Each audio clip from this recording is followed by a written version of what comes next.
If you're intimidated by making a from scratch gluten-free pie crust, then this almond flour crust has your name written all over it. No rolling, no fancy equipment, just you and a homemade pie that you can thoroughly enjoy.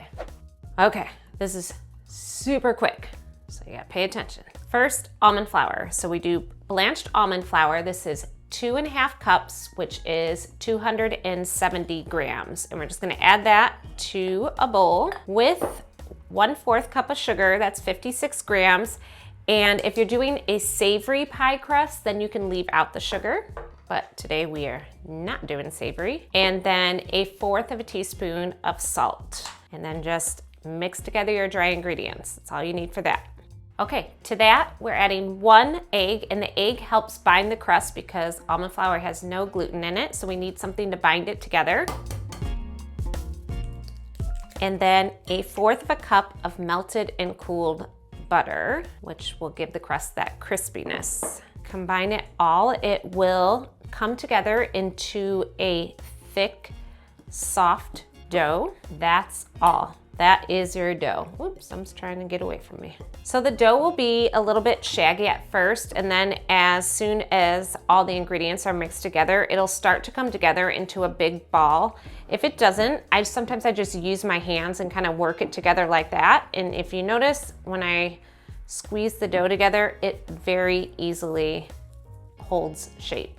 That's what you're looking for. So then we're just gonna transfer this dough into your pie plate. I'm using a 9-inch pie plate. You could use this for a cheesecake crust as well. So you could do it in a 9-inch springform pan. All right, to shape the dough. So first thing I'm gonna do is I'm gonna just use my fingers and flatten it out as much as possible. So you could use a measuring cup to help flatten out the bottom and just spread the dough out to the sides evenly.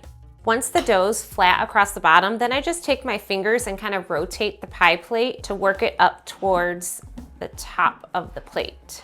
All right, so at this point, you can just leave your crust like this. If you want to do a little bit of decorative edge around the end, what I would suggest is kind of just flattening off the top. You can use a fork and prick around the edges, or you can use your finger and thumb and kind of shape it into a fluted ridge. So the last step before you bake is you just take a fork and prick it about, 5 or 6 times along the bottom. And the reason why I do this is because when it bakes, you need somewhere for the air to escape, otherwise your bottom crust will start to puff up. Then just throw it in a 350 oven and it bakes for about 20 to 22 minutes. If you're putting a no-bake filling in like cheesecake or freezer pie, then you want to bake the crust completely first, which will take about 20 to 22 minutes. If you're going to put a filling in it, then I recommend baking it partially, about 10 to 12 minutes.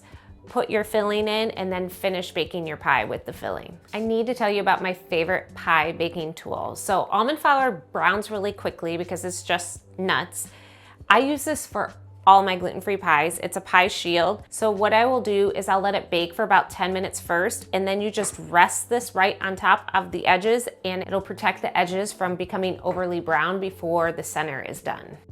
So let's talk about what kind of pies can go in here. Basically everything, but some require a little finesse. So I made a coconut cream pie, which perfect because I baked the crust and then I made the coconut filling and the whipped cream topping. It works out perfectly. You can also do custard pies, which are like sweet potato pies or pumpkin pie. The only thing I would warn you though is as it bakes, the crust will become a little bit softer. Remember, we're not working with traditional wheat pastry dough here, so the moisture will soak into the crust and just make it a little bit softer. You can also go to the recipe link, which I linked to below, and read through my reader comments and you can see what other pies they've used with this crust. Thank you for watching and I'll see you in the next video.